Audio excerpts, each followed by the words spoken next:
A paz do Senhor Jesus, queridos. Quem está falando aqui é o pastor Rangel Bispo e irei comentar a 12ª lição do quarto trimestre de 2022, com o tema Imersos no Espírito nos últimos dias. Lição maravilhosa, fique até o final que você vai ser edificado. Vamos orar? Deus Todo-Poderoso, que está acima de tudo e de todos, o Senhor é o dominador do universo. Meu Deus, em nome de Jesus, abre o nosso entendimento. Nos ajuda, Senhor, a não ficar no raso, mas em nome de Jesus, mergulhar no oceano do Espírito. Lição 12, 18 de dezembro de 2022. Imersos no Espírito nos últimos dias. Texto áureo. Quem crê em mim, como diz a Escritura, rios de águas vivas correrão do seu ventre. João capítulo 7, versículo 38. Isso é palavras do nosso Senhor e Salvador Jesus Cristo. Verdade prática, o rio da vida, que representa o fluir do Espírito Santo, passa no meio do povo de Deus. Leitura bíblica em classe se encontra em Ezequiel capítulo 47, do versículo 1 ao versículo 12. Palavra-chave, imersão. O que significa imersão? Significa mergulhar. E quando aceitamos a Jesus Cristo como nosso único e suficiente Salvador, como está escrito, ide por todo mundo, pregue o Evangelho a toda criatura. Quem crê e for batizado será salvo. Quem não crê será condenado. Então, quando a pessoa aceita Jesus, ela recebe o Espírito Santo. E depois que ela recebe o Senhor Jesus, recebe também o Espírito Santo, o batismo é uma aliança com Deus, é um pacto com Deus nas águas. E tem 3 tipos de batismo. É a aspersão, que é o borrifar, utilizado muito pela Igreja Católica. Também a afusão, que é derramar água. E também, no caso, a imersão, que é mergulhar, submergir o crente, o novo convertido. Então, existem algumas exceções para a aspersão e a afusão. Quando uma pessoa está debilitada na cama, o batismo dessa forma, nesse caso, terá validade sim, terá eficácia sim, porque a pessoa está no leito e não tem como fazer um mergulho. Então, existem algumas exceções. Mas João Batista mergulhava, imersão. Jesus também foi imersão por imersão, mergulhou também. Porque quando você mergulha, você morre para o mundo. E quando você sai das águas, você nasce uma nova criatura em Cristo. Como está escrito em 2 Coríntios capítulo 5, versículo 17. As coisas velhas se passaram, eis que tudo se fez novo. Introdução. A presente lição foca o aspecto escatológico da visão, mostra a implicação pneumatológica da profecia e o contexto geológico do Vale do Mar Morto. Tópico 1. Sobre o aspecto escatológico. Escatologia é o estudo das coisas futuras, né? Embora que, infelizmente, não são todos, mas muitos líderes estão deixando de pregar isso, deixando de ensinar sobre acontecimentos futuros, mas nessa lição nós iremos aprender um pouco desse assunto tão importante para todos os crentes, lavado e remido pelo sangue de Jesus. A nascente do rio.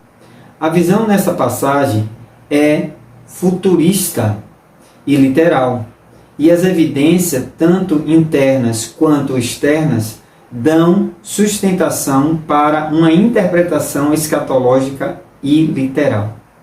O umbral da casa é uma referência ao templo da visão do profeta. Ezequiel capítulo 40, versículo 1 ao 2. Os detalhes desse complexo, como dimensão de áreas, dependências e medidas, sugerem um templo literal.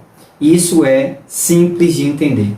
Se os dois que foram destruídos, o de Salomão e o de Herodes, eram literais, não faz sentido o novo templo ser uma mera visão idealista, como símbolo ou figura para transmitir ideias ou simbologia.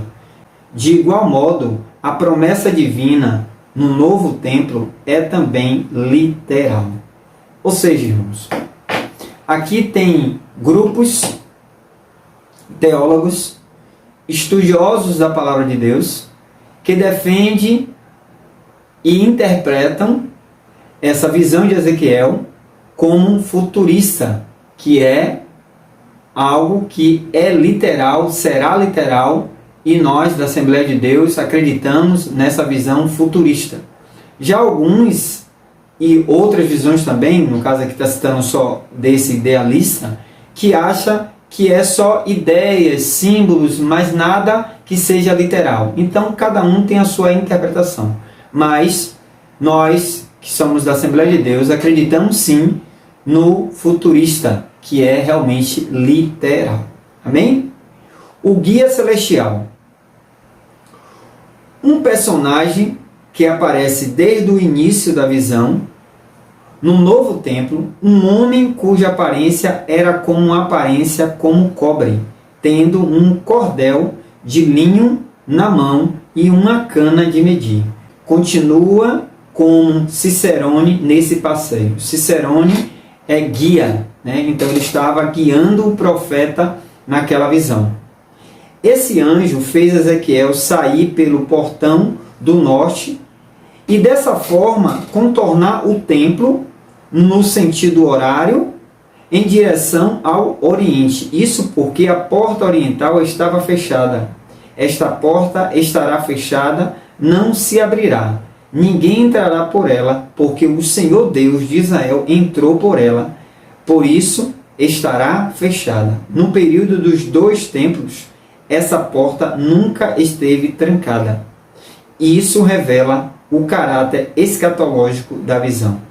Lá em Apocalipse, está escrito que o Senhor, quando abre a porta, ninguém fecha. E quando Ele fecha, ninguém abre, porque Ele é o Todo-Poderoso. Os novos frutos.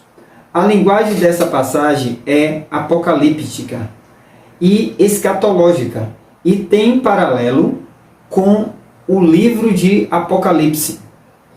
Apocalipse capítulo 22, versículo 1 e 2. A visão de Ezequiel em relação a toda sorte de árvore que dá fruto para se comer, nos seus meses produzirá frutos novos, se refere ao milênio. E a do apóstolo João, no mundo vindouro, a eternidade. Mas ambos os textos são literais. No novo céu e na nova terra não existe mar. O milênio é distinto no mundo vindouro. Apocalipse capítulo 21, versículo 1. Então, queridos, podemos ver que existe uma distinção entre o milênio e a eternidade. O milênio é o 1000 anos com Cristo. E a eternidade, já está dizendo, é eternidade.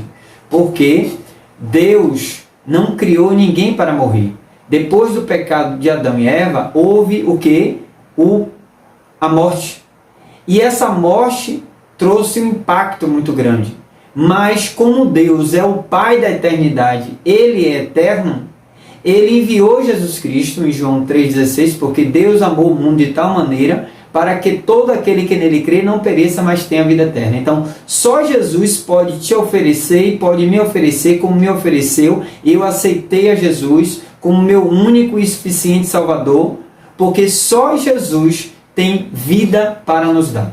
Estávamos mortos nos nossos delitos e pecados, mas Jesus, Ele veio como essa água também e nos purificou, e me santificou, e hoje eu sirvo a Ele para todo sempre. Então, nós podemos já identificar e entender que o milênio e a eternidade são coisas distintas. Tópico 2. Sobre a implicação pneumatológica. As águas. O ser celestial fez Ezequiel passar pelas águas que, ao caminhar o primeiro trecho de 1000 côvados, ou 500 metros. Côvados. O que significa côvados? Então se media do cotovelo até a ponta do dedo maior, que isso vai ser equivalente a 45 centímetros ou 50 centímetros. Então isso significa côvados. E aqui está explicando que no primeiro trecho foi 1000 côvados, ou 500 metros. Elas mindavam pelos tornozelos. Então note que o Senhor, Ele faz o profeta viver uma experiência também nas águas. Note que o profeta estava vivendo algo sobrenatural. O anjo, o guia, estava fazendo ele andar sobre as águas. 500 metros a água deu no tornozelo. Olha aí. 500 metros mais adiante, as águas chegaram aos joelhos. Depois de mais 500 metros, elas já estão nos lombos. Note que agora já é 1.500 metros de distância da areia. Então chegou nos lombos. Mas aí o que acontece? 500 metros mais além, essas águas já haviam se tornado num ribeiro e o profeta agora tinha que nadar. Ele atravessou o ribeiro nadando, mas depois o ser celestial trouxe o profeta de volta para a margem do ribeiro. Qual é o propósito disso? Era necessário que Ezequiel visse a extensão e a profundidade do ribeiro para reconhecer a fonte de todos esses milagres.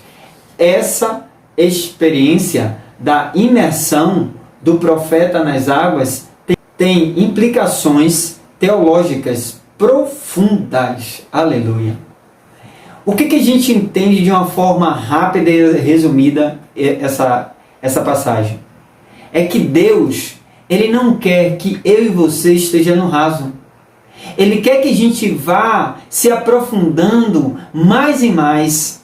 Como diz a canção, eu navegarei no oceano do Espírito e ali adorarei ao Deus do meu amor.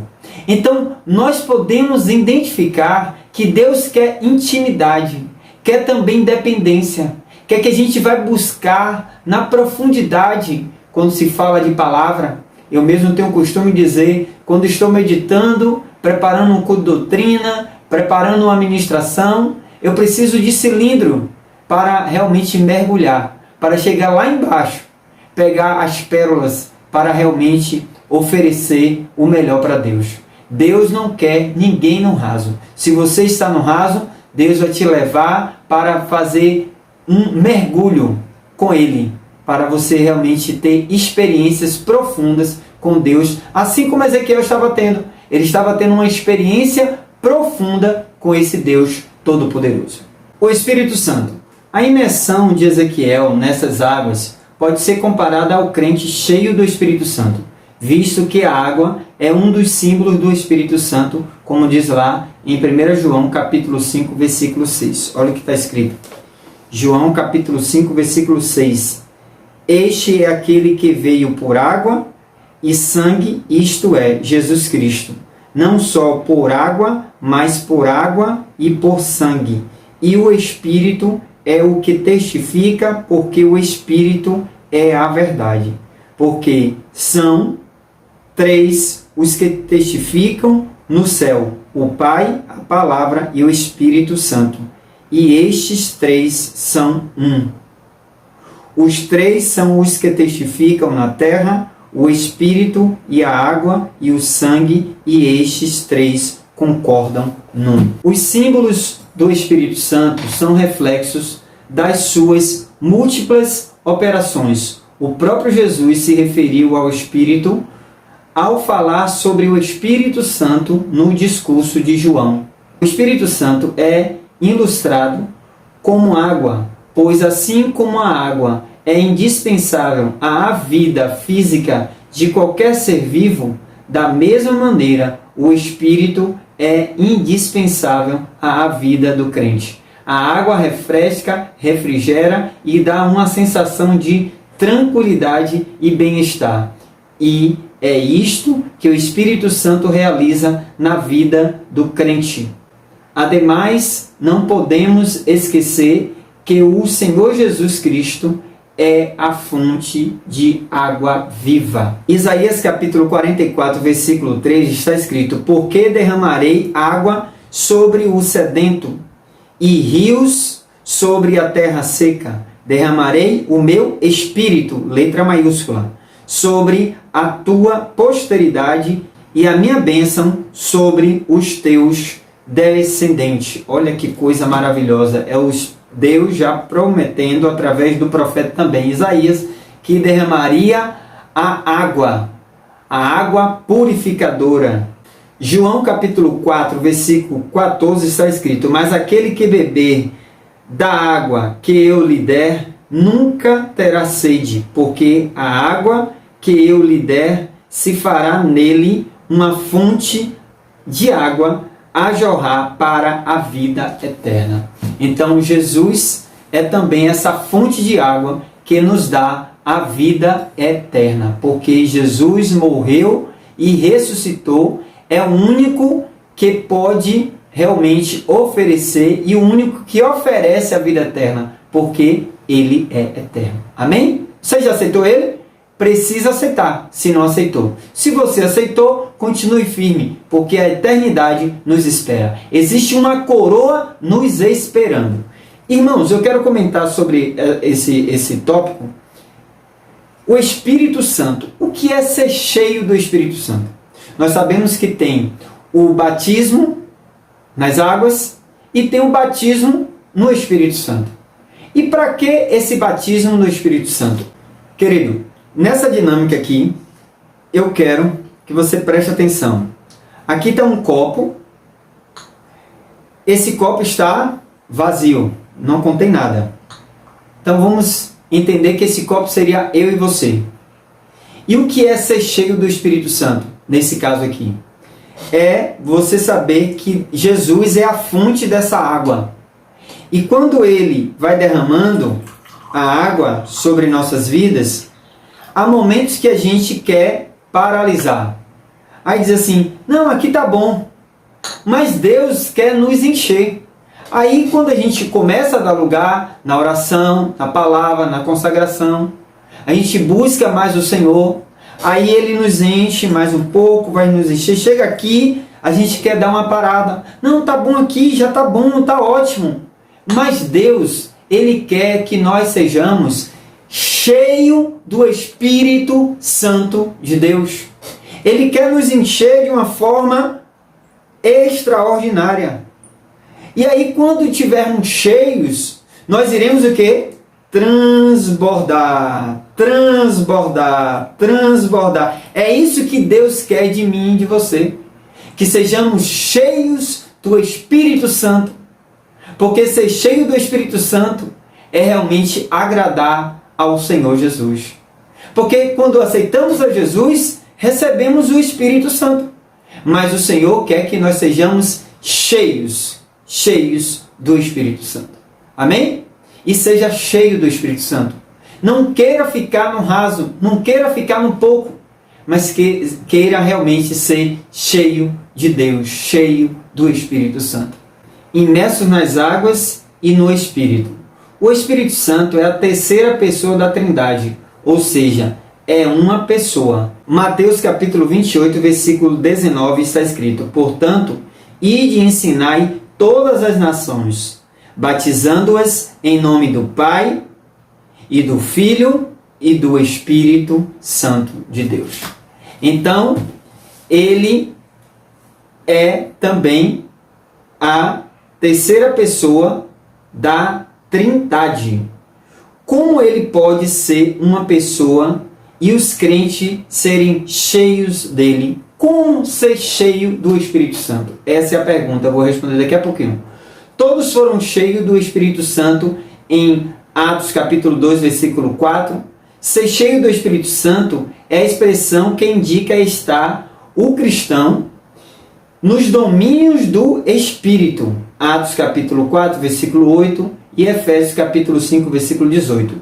Isto está bem ilustrado na visão de Ezequiel, inundando nas águas sanadoras que brotam do templo de Deus. Queridos, de uma forma resumida, eu vou explicar o que é ser cheio do Espírito Santo.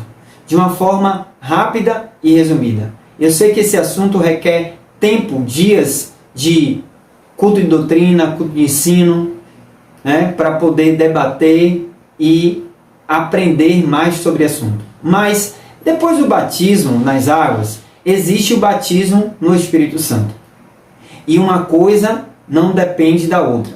Se você aceita Jesus, é batizado, você é salvo. Se você não for batizado no Espírito Santo, você não vai deixar de ser salvo porque você não foi batizado com o Espírito Santo.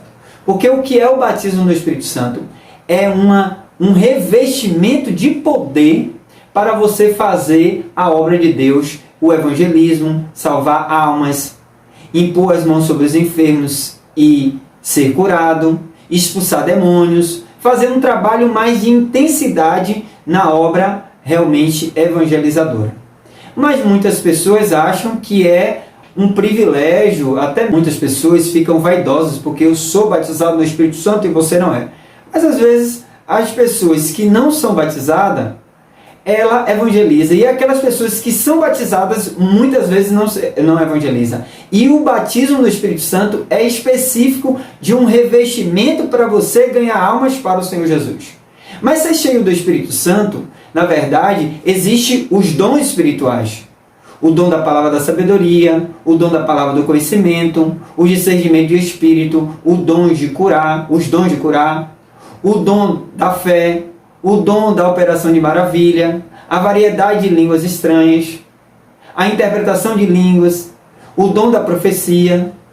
Todos esses dons são ferramentas para que nós utilizemos nessa guerra espiritual que estamos vivendo. É necessário entender que os dons espirituais não são permanentes, são passageiros.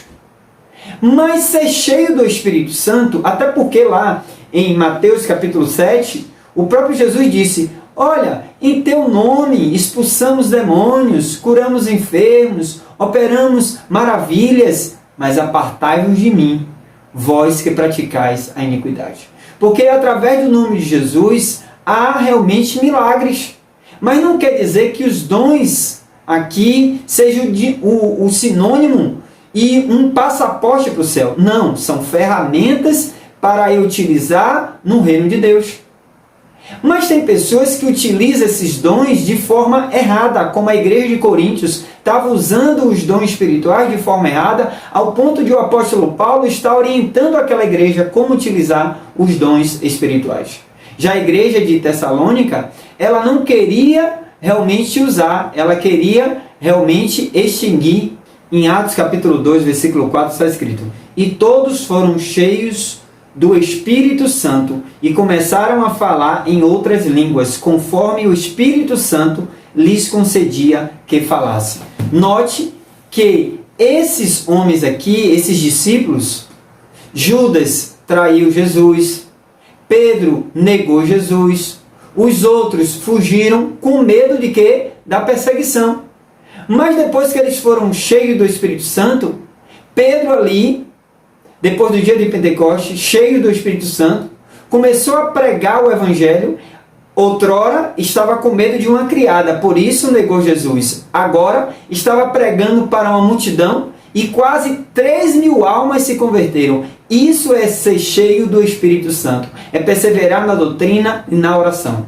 Na verdade, ser cheio do Espírito Santo é ter o fruto do Espírito, como está escrito em Gálatas capítulo 5, versículo 22.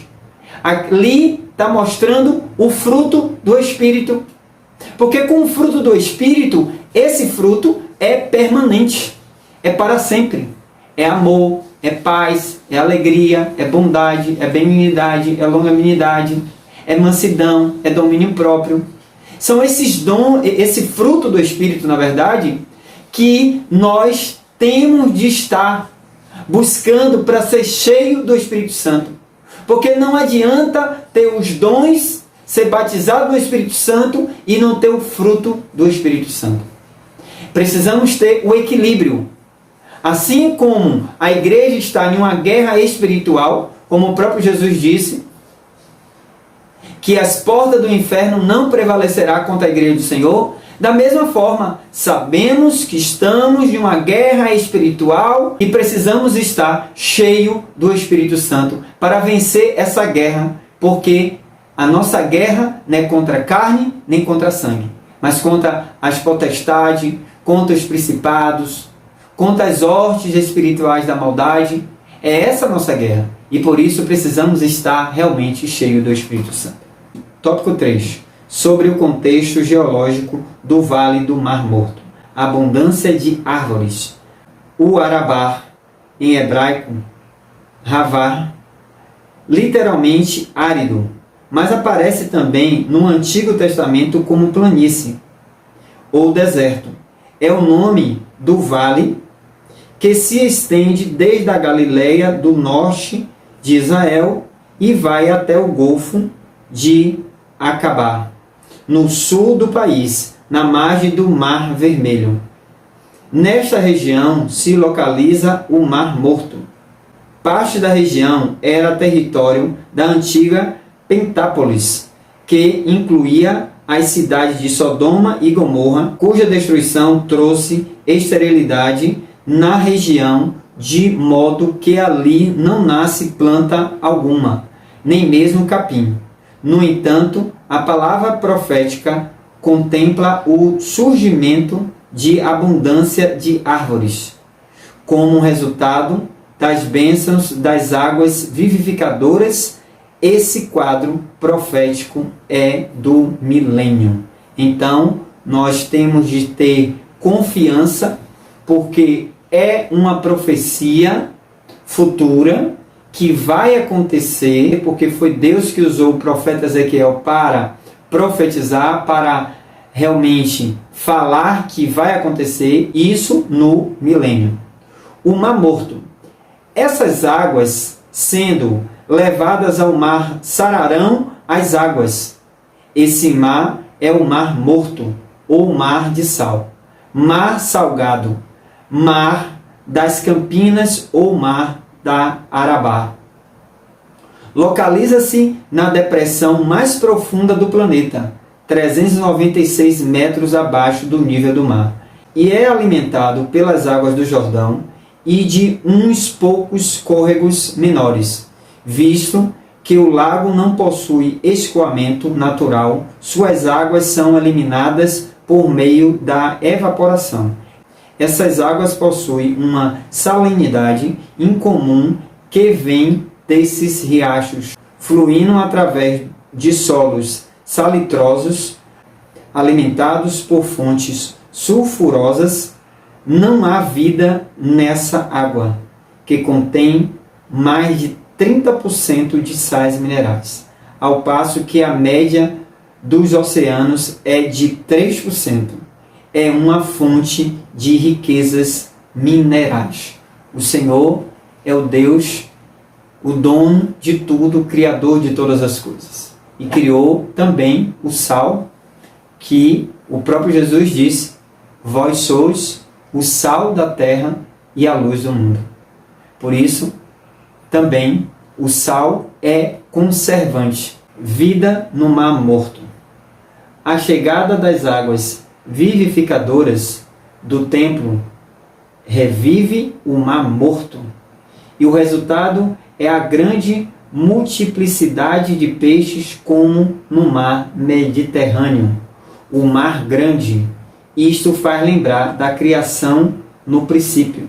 Gênesis capítulo 1, versículo 20 ao 22 está escrito: E disse Deus: produzam as águas abundantemente, répteis de alma vivente, e voe as aves sobre a face da expansão dos céus. E Deus criou as grandes baleias e todo o réptil de alma vivente que as águas abundantemente produziram conforme as suas espécies, e toda ave de asas conforme a sua espécie. E viu Deus que era bom. E Deus os abençoou, dizendo: frutificai e multiplicai-vos, e enchei as águas nos mares, e as aves se multipliquem na terra. Observe que o Senhor inicia o mundo, o Espírito Santo pairava sobre o quê? Sobre a face das águas. O Espírito Santo faz parte da Trindade. Ele é a eternidade.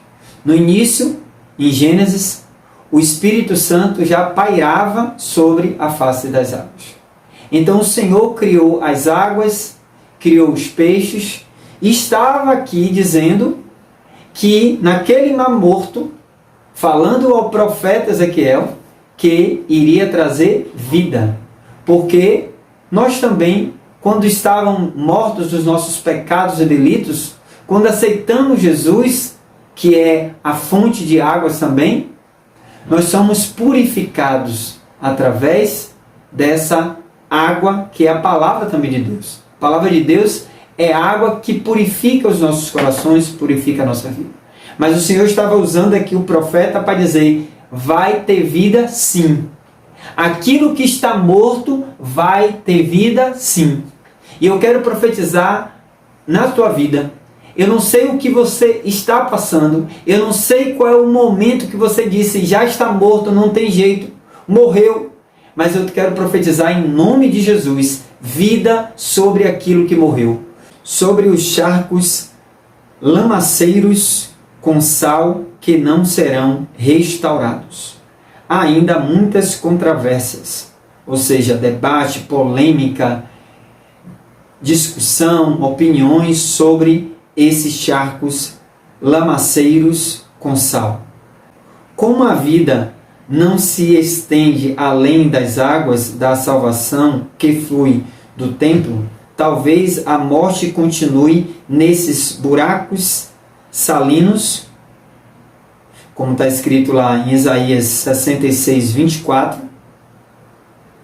A descrição do milênio em Isaías indica haver pecado e morte em escalada reduzida, nascimento e envelhecimento. Isaías 65, versículo 20 ao 23.